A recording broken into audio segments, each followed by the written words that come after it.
Welcome, everybody. It's time once again for the next chapter with Charlie Hedges as he explores turning the page on his life and yours. Hey, Charlie. Hi, Paul. It's good to be here with you at OC Talk Radio. Paul, today is my New Year's resolution episode, and it's already more than 2 weeks. 2 weeks late, that is. I fear that we may be seeing a start of a projection of how my New Year's intentions are going to come to pass this year, which is late. In my Myers-Briggs personality style inventory, I fall into the class that defines on time as always late. I've thought about it and have determined that the deadlines associated with so many of our New Year's goals are really false goals because they're pretty much established rather arbitrarily the moment we made up these goals. Our guest today, my dear friend Terry Hershey, who is endowed with my same personality defects, writes, "For me, the word deadline simply means it's time to get started." We both believe that deadlines in truth are really just guidelines. I know of no one better to talk to about setting the New Year's resolutions than Terry Hershey. As you know, or may not, we did the same kind of show last year, and as I recall, Terry, we totally poo-pooed the notion of New Year's resolutions. Well, enter a new year and a new decade, and I feel differently. I believe that the new year, and that the new decade provides a grand opportunity for reflection on the past and a promising introduction to the future. Only for me, I personally have altered the term goals to intentions. I like the word intentions because it feels a bit softer, perhaps, for those of us who have the deadline versus guideline melody. So today, Terry and I will explore what are intentionally lived lives in 2020. But before I bring Terry on, I want to quote one of my favorites, Seth Godin, who recently wrote, and I like this: "For most of us, 2020 will be a turning point because it's another chance to live tomorrow over again, a chance to reset, to decide what's important and what's worth working for. To me, all of us in America would benefit by taking a moment to reset, decide what's important and what is worth working for." So let's bring on Terry. Yo, Hirsch, welcome to the show, bud. Hey, Charles. Oh, yeah. I don't remember last year. Did we? I don't remember. I know that's hard. That's hard. We're going to talk about age later. Is it now? Tell me, since I'm never on time, is it too late to wish you a happy New Year? No, because, and here's why. Because I celebrate, that song that we don't ever like about Christmas, the 12 Days of Christmas. Well, the 12 Days of Christmas ends on January 6th. So I celebrate all 12 days. So that the New Year doesn't start to me till January 7th. So we're just a day late. Yeah, perfect timing. Perfect. Now, although you and I share what I might term a mutual disdain for traditional New Year's resolutions routine, it's fascinating that both of us separately, independently, seem to have succumbed to entering 2020 with a bit of reflection and thoughts about how we might approach the oncoming year as well as decade. In your most recent entry on Sabbath Moment a couple of days ago, you reflected a distinct consideration about your interior self. Tell me, what inspired you to write that letter? I know that was a difficult letter for you to write. Well, yeah, I don't know if I was interested in resolutions per se. Although they certainly did come out. Did they? Yeah. Yeah.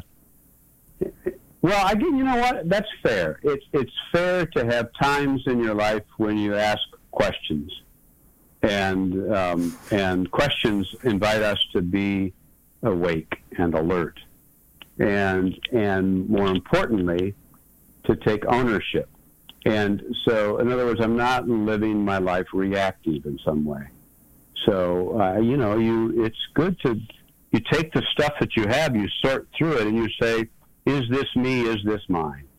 And do I choose to give an honor? You use the word honor earlier. I love that. Do you know what honor literally means? It means to weigh heavy. I love that. Yeah, that is wonderful. To weigh heavy. And so, then you ask the question, in other words, and the truth is, if I'm going to be, and it was a hard one to write because I have to ask the question, if I'm going to ask, is this me, and is this something I wish to honor, I choose to honor, whether it's a part of me or a part of the life I've chosen, if that's true, then that takes some come to Jesus moments, and that's a good thing. You know, that really fits, because I think much of our discussion, as I have thought through, will be a matter of what we choose to honor. And it seems to me, when you're talking about asking questions, that you are participating in what the suggestion that Maria Raniero Rilke quoted said, live the question. And you really are indeed living the question. What does that mean, to just live out the question with it ever coming in your mind? Yeah, well, part of it is, part of it is that you first of all, if you're gonna pay attention to whatever it is, who am I? What am I honoring? What is significant or important to me? What choices am I making that are of value in this life? Then I have to begin with the fact that I own my life. I am not reacting to it. Nothing else owns me. Nothing else makes me do something. Well, that's a big deal. And so I have to I take responsibility now. Well, in other words, no one can make me do something I don't choose to do. Doesn't that take us back to Viktor Frankl? Absolutely, and 100% it does. And it's actually liberating, because Frankl said, obviously, the one thing they can never take away from me is my ability to choose. I mean, they can take everything away from me. My ability to choose how I respond, particularly. Yeah, correct. And he's talking about his attitude. Yeah. His mental framework. Exactly. Exactly. Yeah. And I agree. I was just looking at my notes and got lost because we got off notes, and that's fine with me. I want to get off notes. I really also liked your idea. I just expressed it to my son last night at dinner. We were having sushi, and I talked about living in the now as paying attention, and that truly is a methodology, if you will, of living in the present, and that is focusing on an act of paying attention to what is happening right now rather than thinking of what might be happening, because I don't think we're as past-oriented as we are future-oriented or distracted by so much crap that is coming across our mind. Like in meditation, we call it the monkey mind. Whenever you're trying to settle down in peace and solitude, you got the monkey mind, just rattling off thoughts. And paying attention is a safeguard, I think, against that, in not just in meditation, but in life in general. Would you agree? Well, the thing about paying attention, Jim Harrison, one of my favorite writers, said paying attention is the only game in town, and I appreciate that. And the paying attention, the first thing it does is it grounds me, and because it makes me aware. In other words, my senses are now invited to this moment. So I'm here. What do I see, hear, taste, touch, smell? In other words, what grounds me to this particular moment right now? Because if I'm not doing that right now, then mentally there are many things that take me away from this moment, whether it's worry or preoccupation or a variety of other things, but none of them are connected to my senses. So tell me, when you're doing your garden, it's a it's a wonderful opportunity to pay attention, but do you find it difficult not to have those distracting thoughts, the monkey mind going on as you're gardening, or are you just fully engaged in the process of gardening? Well, yeah, sure. There are times when you have a monkey mind, especially if you have a to-do list, But the phenomenon of gardening is that you really do pay attention. And, it requires it, doesn't it? It requires it. Yeah, and that's why and it's a powerful thing, and I mean, there's a wonderful story that was told about. It was a seminar. You can appreciate this. A seminary class, a guest professor coming in. He's introduced, and the seminary happens to be neighboring an elementary school, and it's a summer day, so the windows are open. And it so happens that the guest speaker is speaking during recess. But anyway, yeah. So the kids are playing, and it's noisy, and the professor, introducing the guest speaker, apologizes profusely for the noise and the interruption, et cetera, et cetera, et cetera.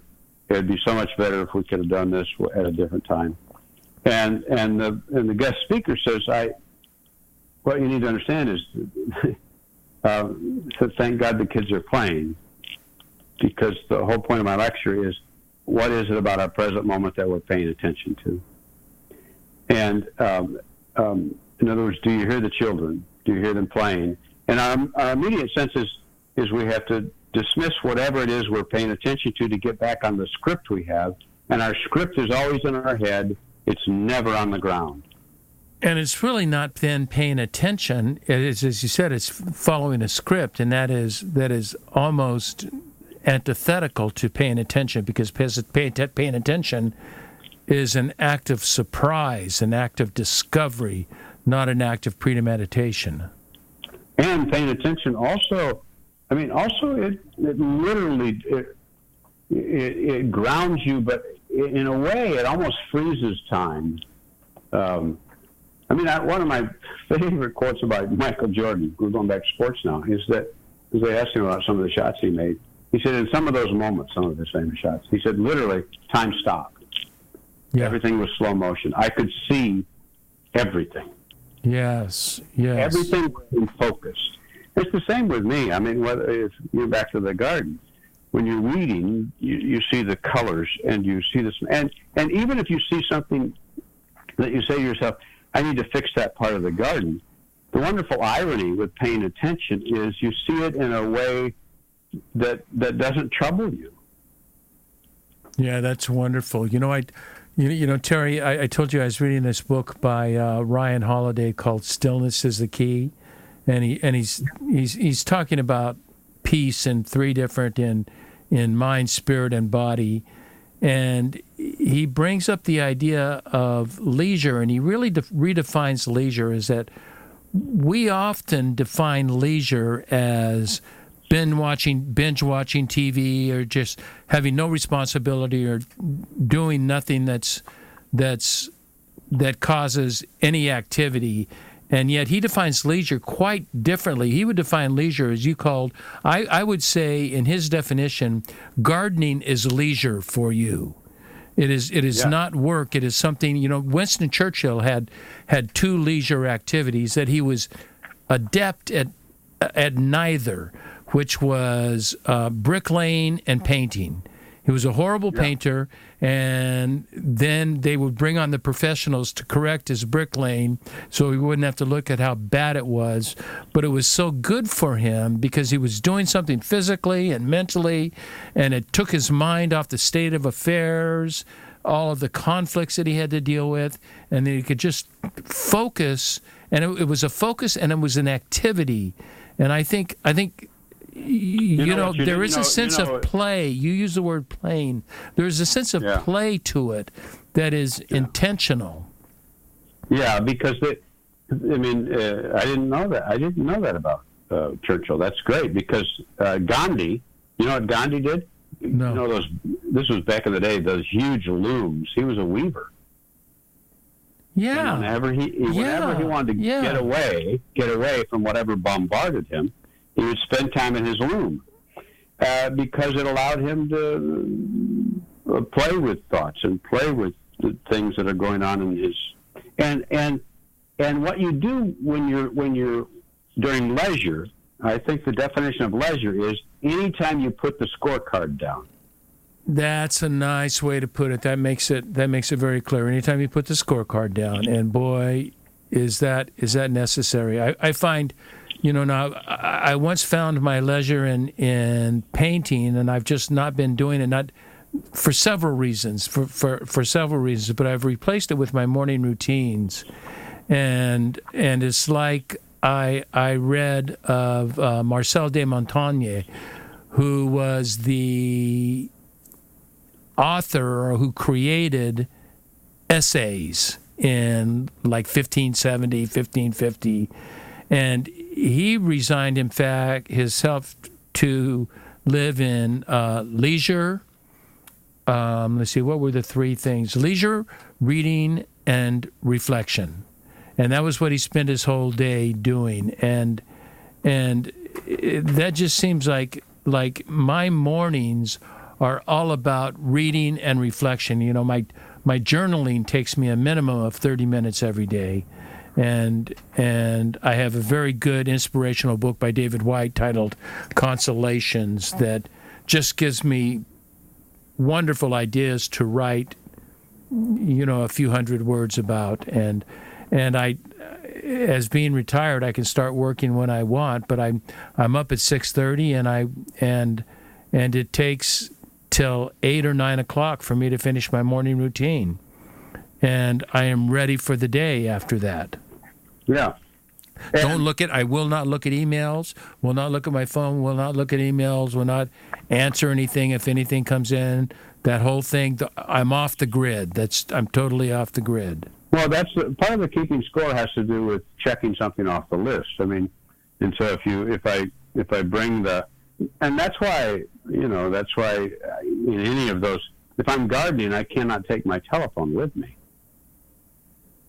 That would be a violation of that space. It would be. It would be. Now listen, let's go back to your article, because I'm going to refer to your Sabbath moment that, and we won't talk about the title until the end, but it was something like the gift of mercy, was it not? Yes, that's true. Yeah, and I really resonated personally when you wrote about your intention to aim high by making some attempt to eliminate worry as you seek inner peace. And I so agree with the latter. One of my predominant themes for this year, as it was the last quarter of 2019, is to somehow become embedded in peace and serenity. And those are just such major aspects in my life, and I have made grand improvements and have that have been encouraging for me to continue. So far to go, but I love the idea of peace and serenity. I think we also hunger for peace in a world that just does not allow peace. And our press is all about entertainment and confrontation and controversy. There are few places, few sanctuaries of peace. Yeah, well, you're preaching to the choir about the sanctuary part. I mean, that's the first question I ask people is, tell me where your sanctuary is. In other words, what grounds you and makes you feel at home and makes your psyche and your spirit feel safe. That's your sanctuary. Tell me where that place is. And do you know where that is? And do your friends know where that is so they can help you go there too? And there's an intentionality about it, is there not? I mean, it doesn't happen arbitrarily. Yeah, well, if you don't choose to go there, it will not happen. Yeah, and it is habitual. Yeah, well, it's habitual. Actually, I say it's aerobic. Okay. And by aerobic, I simply mean it's just something. It's something I do either daily or regularly. And by aerobic, I simply mean, regardless of how well it went, I still need to do it again tomorrow. You know what I find that. Oh, go ahead, please. Yeah, say. I mean, someone could say, "Oh man, I really sucked at my aerobic class today." It was all fine. It doesn't really matter. You're still going to do it tomorrow. That's what I love about the aerobic part. In other words, it's a part of my life that is essential, and it has nothing to do with whether or not I succeeded or failed at it. For that exact reason is why I have left the more what they call seeker-friendly and entertainment-oriented church and gone to the liturgical church of Anglicanism, because every Sunday we do exactly the same damn thing. Correct. There are no changes. There are no changes, and I'm a very, as you know me, I'm a very change-oriented person. I like creativity and I like change, but in order for me to have the strength to change, I cannot have my roots changing. My roots must be firmly planted. And I find my Anglican church service that we do the same thing all 45, I go to the early service that has no music, and, it's for all us old people. And I do the same thing for 45 minutes every week. And, I've got the whole thing memorized, and it's not just rote. I'm taking it to heart. I'm believing it. I'm loving it. I'm so full of a sense of peace and a sense of wonder and a sense of learning, a sense of discovery. But none of it is creative, But you're not. This is the thing, Charlie, because you're not doing the same thing. And that's the power of what we would call liturgy and/or ritual. It's the same as paying attention. You're not. That's like me going out and weeding. I weed the same exact. I'm going to do the same exact thing this March I did last March, and I've done for the last 20 Marches in this garden. Same exact thing, and it's the exact same, but it's not. Because it creates, it's like saying, well, the sunset is the same sunset. Why watch it? No. The power of the ritual is it creates a space, and the ritual actually creates a framework for freedom. So inside that framework, you can let your worry go. In other words, you don't have to worry about the framework. The worry for the framework is gone. So now you can give your mind to everything inside that, which is understanding and asking questions, just like you had said before, and understanding gratitude and confessing. And in other words, you have a weight that is off your shoulders, because that liturgy, that framework, takes the weight off your shoulders. Boy, I have never entertained those thoughts, and I think even as you explain them, I identify with them wholeheartedy, and that because I know how your mind can go crazy, like my mind can, but in the framework, you go, okay, and you give yourself freedom to just check in. That is,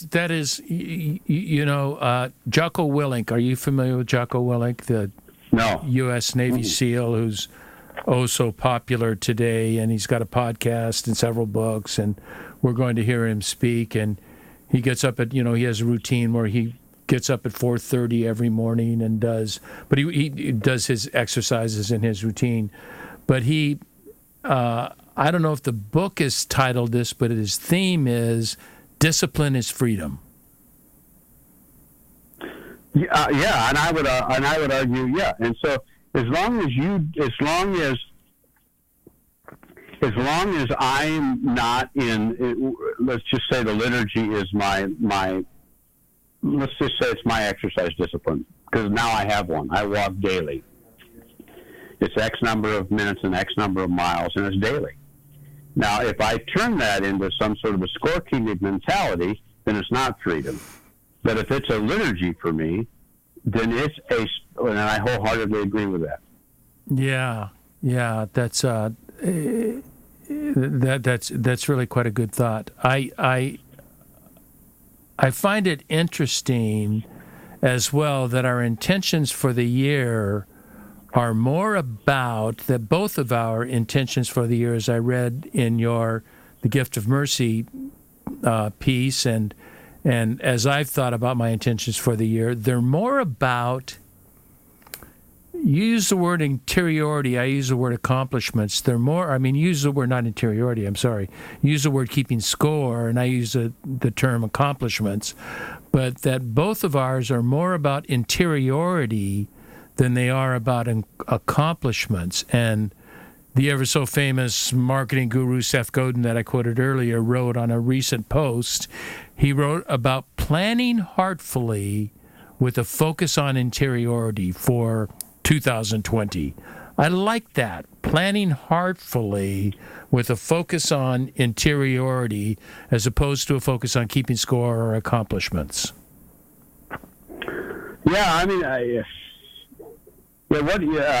because I still get those emails, from what are those emails called where they're trying to say something. Anyway, I get lots and lots of them. Oh, I've unsubscribed to so many. I know, so I do too, but I still get them because I find them curious, because they're always telling me I could be something and make something with my life. And I smile and I just laugh. I kind of laugh because they also tell me I'm going to make millions of dollars and also be something and make something of my life. And I don't discount their intention. They want to sell me something. That's fine. But not one of them has ever said, "What kind of person do you wish to be today?" With your partner, really, with your son, yeah, with your friend, with your friends, or with your enemies, for God's sake. Because I'm having a hard time with that. Not my enemies per se, but the people I dislike. Yeah. And what kind of person do you want to be? And when people connect with you, rub up against you in life, are you going to leave them better off? Are you going to leave them in a better place? That's back to your interiority thing. That comes from that. It doesn't come from some assignment that I'm going to leave them better off. No, it happens because whatever is going on inside of me spills. Yes, it does. It is reflected. Absolutely. Correct. It's I don't want it to sound like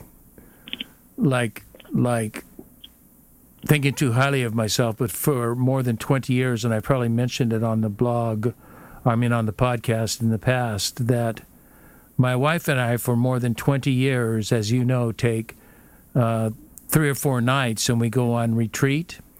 And on our retreat, we take a personal inventory of our marriage, to where we take a look at what kind of husband was I last year, what kind of wife was I last year, what could I do to make life better for you, and we really are talking about interior things. What kind of behaviors, what kind of action, or what kind of heartfelt deeds can I do? And there have been years, Terry, after 34 years of marriage, that we have had, we've had either tears or rants or raves or anger, but it's been really beneficial. And I actually take notes. I write down what kind of husband she wants me to be, and I do my monthly, just checklists. I just review it monthly and see how am I doing at each one of those things, so I'm truly being the kind of husband. And I think that's an interior sort of intentional interior activity that really helps us relationally. It helps my marriage relationally, so I can understand, instead of assuming what my wife thinks, I get a face to face on what my wife thinks. Yeah, as you know, because we've been friends for all those years, and I've always been in awe of that thing that you guys do, because I can't imagine it. Yeah, I'm not. I just. I don't want to know. I just switch marriages, you know. I don't have your capacity apparently. Oh, that's great. That's really good. No, but I mean, but I say this about anybody who has, because what you have done with that is absolutely no different than what you described with your Anglican Church situation. You guys have a liturgy. You have a liturgy, a ritual/liturgy that gives you the freedom. And you know, it gets bumpy, and you had to figure out the liturgy, but it gives you the freedom to ask questions that you wouldn't have asked at a time other than that liturgy time. Yes, there are no illegal questions. Everything. That's the power of that liturgy, and that's what I think is wonderfully remarkable about that. Well, thank you. Yeah, but I'm the one that's benefited from it. I mean, it's been tremendous benefit in our marriage.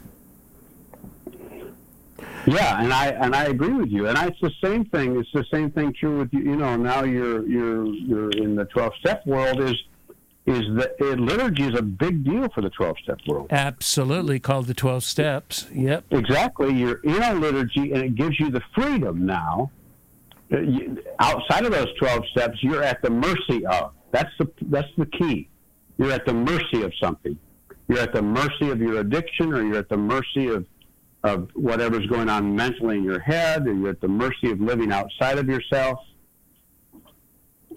Yeah, I want to talk about that. You wrote about that in your article, and I want to talk about what owns you in a bit, but I think you are bang on when you talk about we are at the mercy of not only other people, and it's not the other people, it's the way we perceive other people's responses to ourselves, in that we fail to use Viktor Frankl's encouragement to choose our response, that we're under that sort of influence from other people.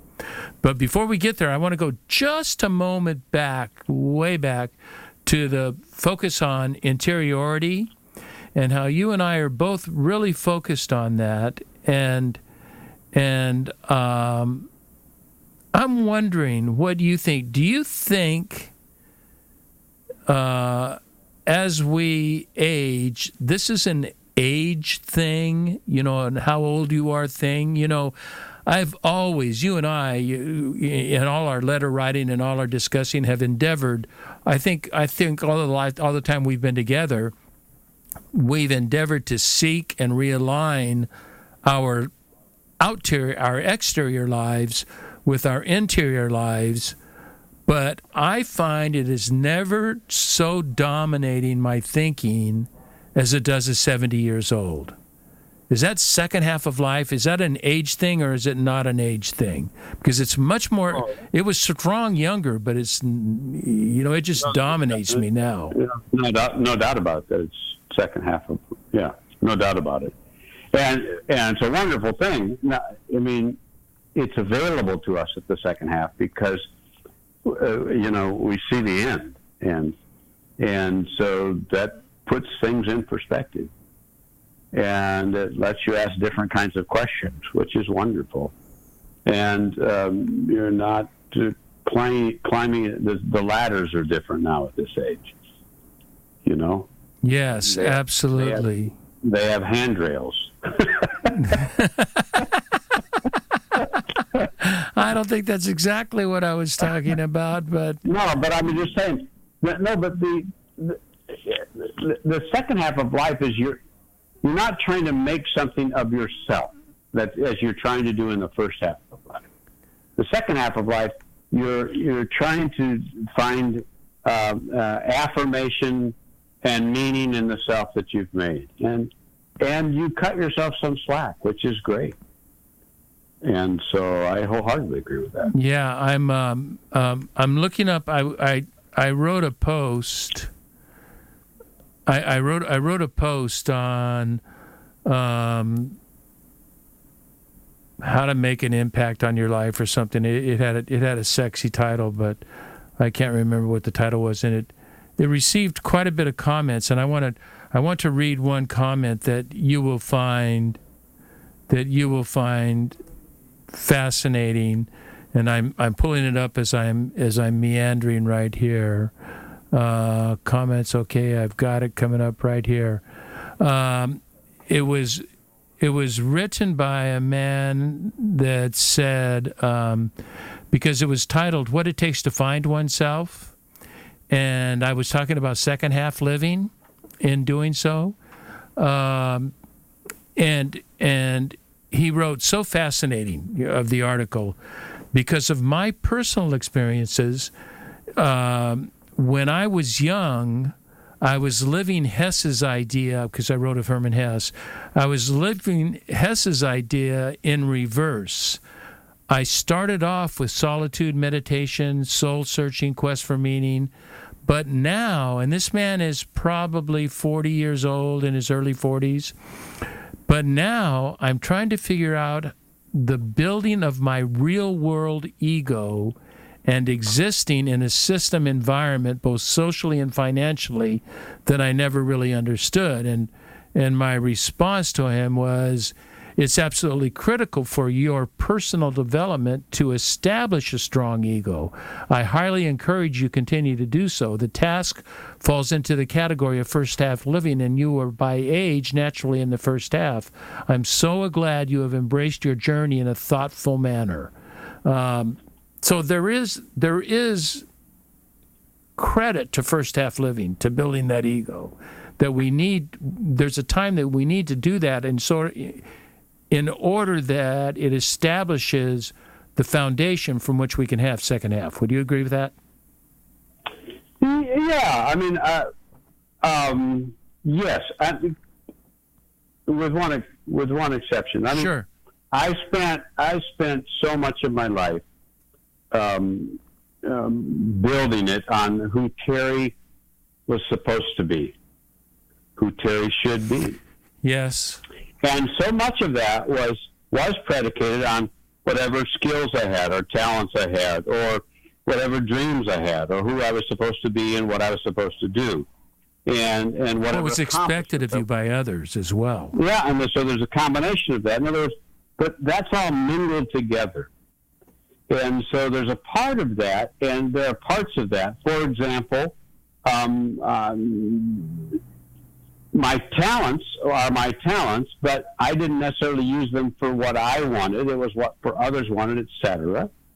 And so there's a messiness to that when you're younger, and you're still able to do things that are extraordinary, and hopefully you have gifts that you give to those around you, etc.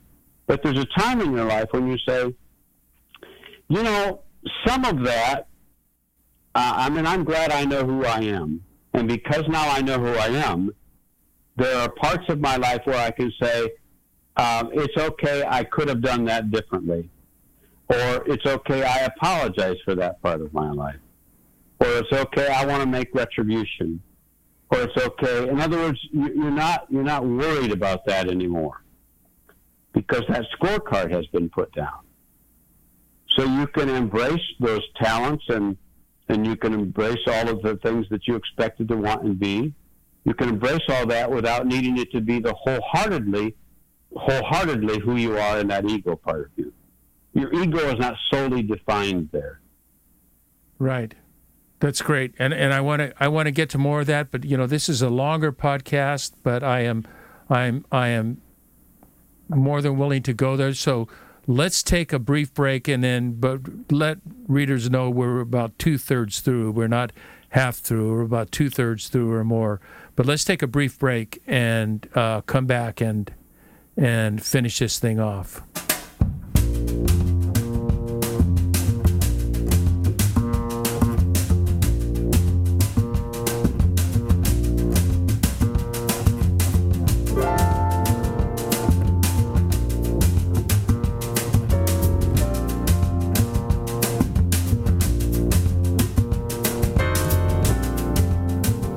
Hi, this is Charlie Hedges, and you're listening to The Next Chapter with Charlie, and I'm with my friend Terry Hershey, and we are talking about 2020, the new year and the new decade, and I've titled this show 2020 Lived Intentionally. We're talking about an intentionality and what are our intentions, and which is unusual for Terry and I, who have sort of resisted this New Year's resolution thing, to come to a year where we are taking on New Year's resolutions, but more interior resolutions than checklist, accomplishments, but more of what I am or who I am as a person than what I accomplish as a person. Now, Terry, in this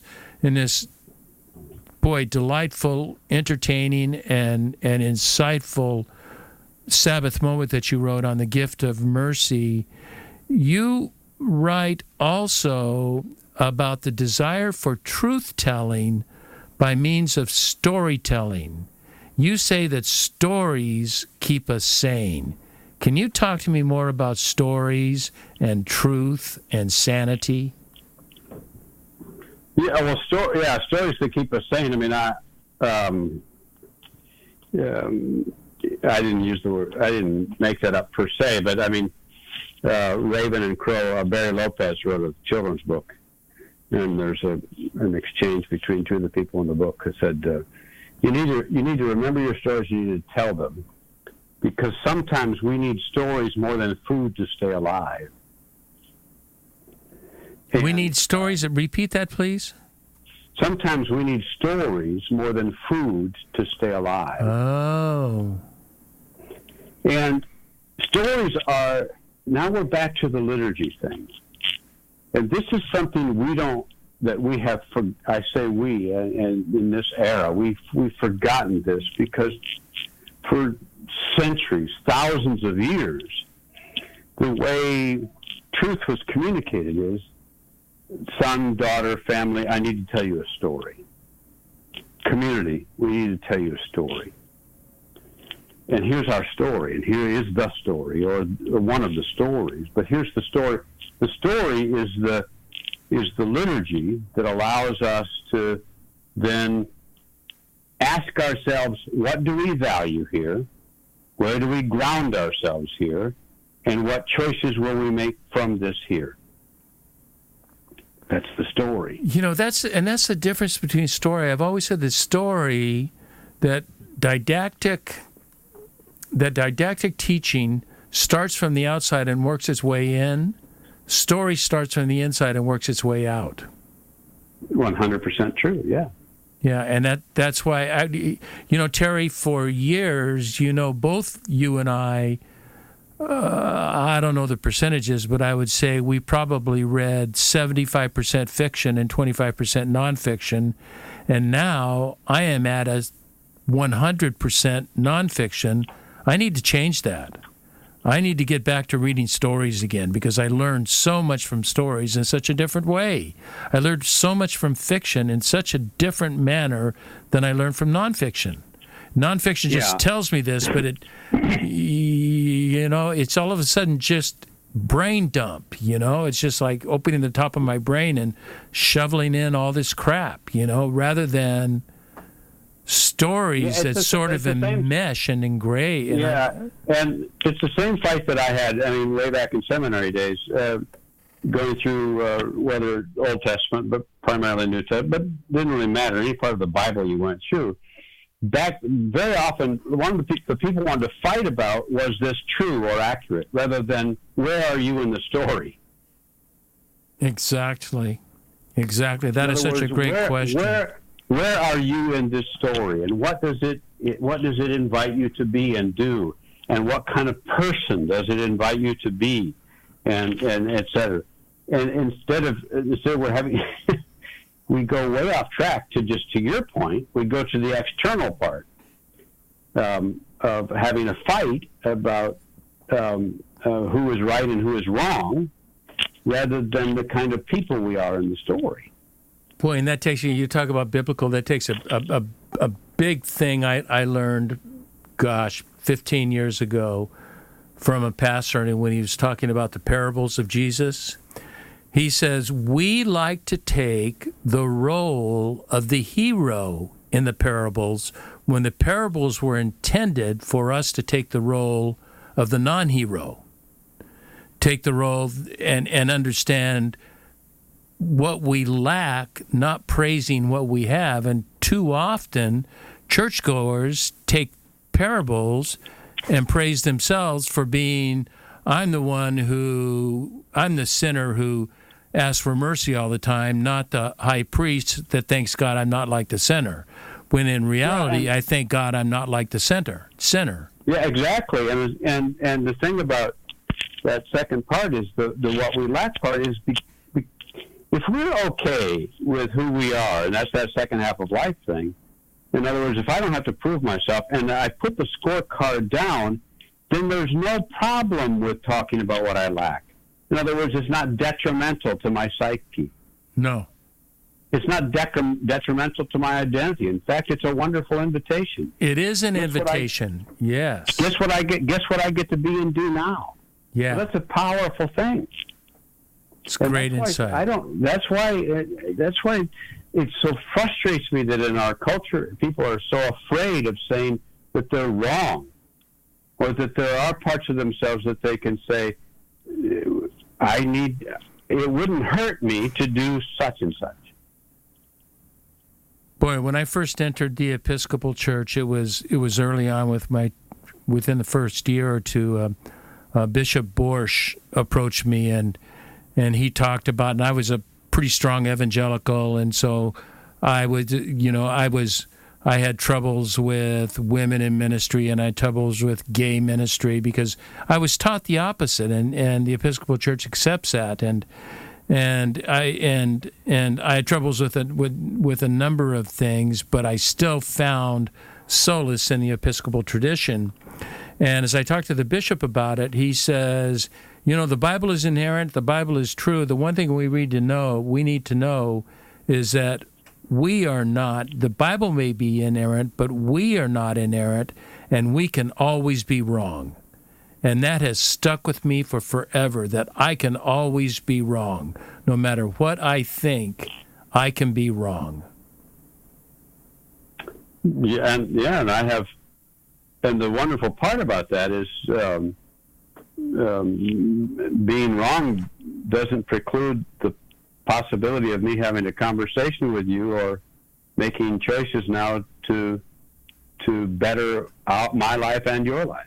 Exactly. It's a big, another subject, but it's the big thing to me that is missing in America today is our failure to dialogue, that we can't actually talk. We take sides, finger point, and blame, and both, all sides are doing that rather than sitting down at a table and having conversation about it. But that's whole nother subject. Now, I want to go to your essay, and I want to go to the heart of your essay, and I guess I'm not going to the heart of it yet. I'm still going to another part of it because there was so much in it I wanted to quote. And in your essay, you write, and I quote this. This is a quote from your essay.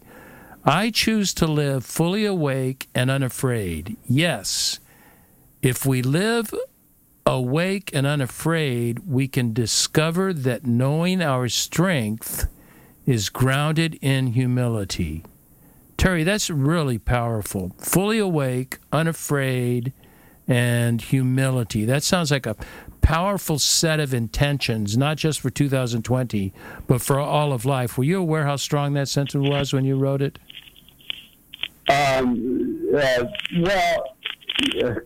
Kind of, only because of the people who I unbelievably admire, who were willing to say in their life, I was wrong. In other words, the power of who I am as a person and the role that I play in this world and the difference I can make is not predicated on me being right or the top or the winner. That is second half living. You just defined second half living.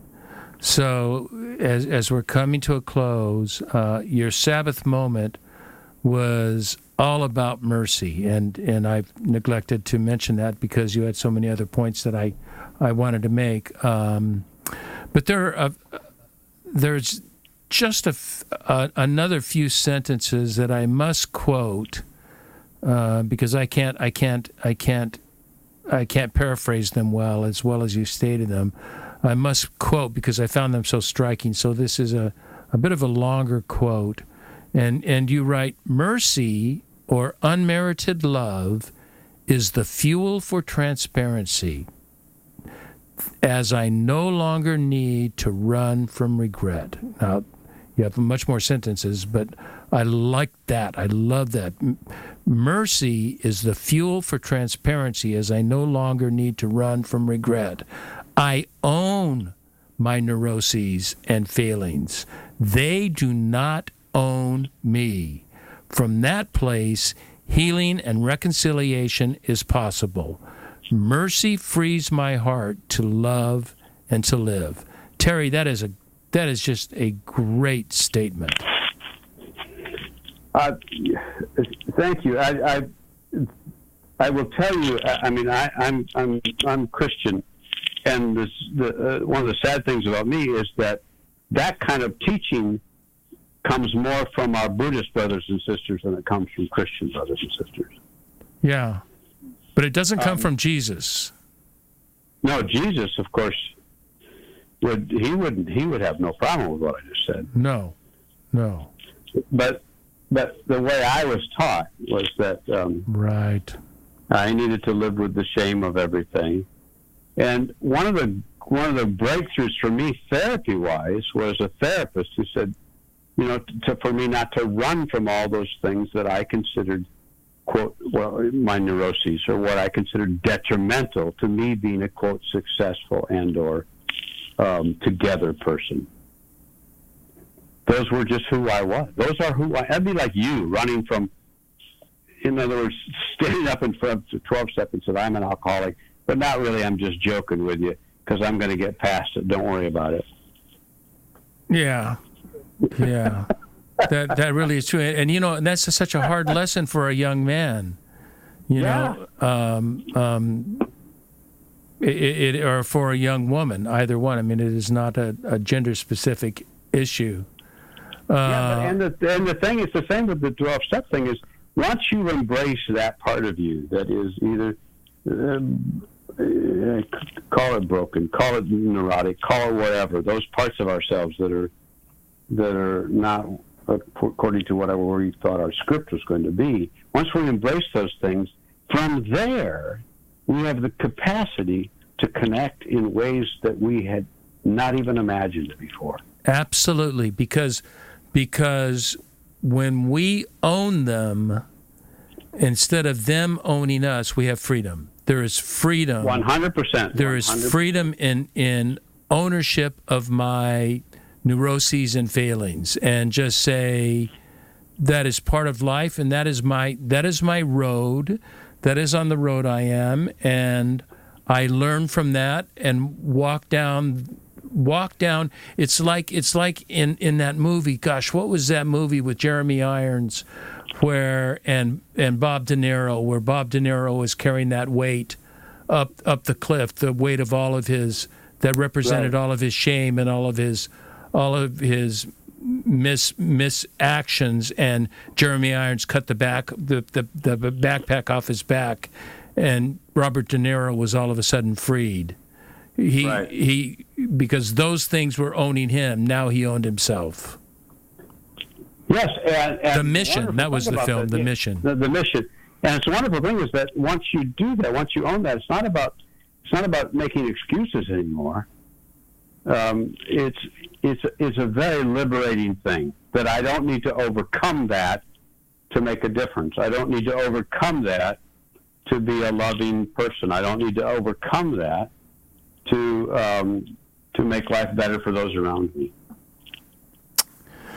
Boy, that's a great way to close. I love that. But before we wrap up, Terry, I have to mention to our audience that you have a new book that just came out a couple of months ago titled This Is Life. Do you want to tell us more about that other than go out and buy the damn thing?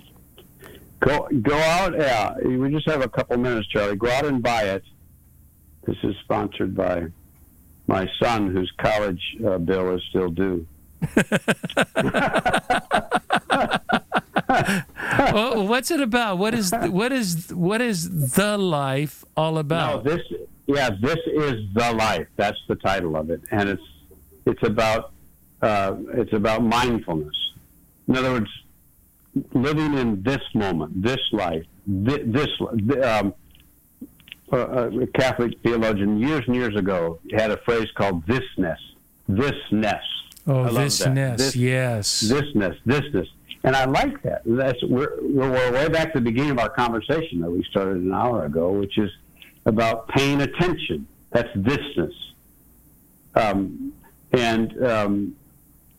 so the book is about mindfulness and about accepting grace so we can put the scorecard down and living in the present moment. What are the ways that we are able to do that? Boy, I'd encourage readers. Now, I know they can get the book on Amazon, but how would you prefer people get the book? Can't they order it from you? Amazon or terryhershey.com, or any of the other booksellers. But yeah, great. And it's audio, and it's also. Oh, is it? Yeah. And do you read it? I read it, and it's Kindle, and I just learned in the book business that Kindle's only one option on having it on your screen. I guess there's all kinds of companies that do it. Oh, okay. I'm so great. Amish. I'm going to write a book about me being Amish. Luddite. Yeah. Hey. No, I am. Hey, Hirsch, thanks so much for spending time with me today. And I want to check out it. I don't want to check out. I want to encourage everyone to check out your book and your always inspirational posts. I would encourage them to subscribe to Sabbath Moment, which can be found at terryhershey.com. And I want to thank our listeners for tuning in to The Next Chapter with Charlie. And be sure to check us out at our website, thenextchapter.life. And as usual, until next, this is Charlie Hedges signing off. Bye for now.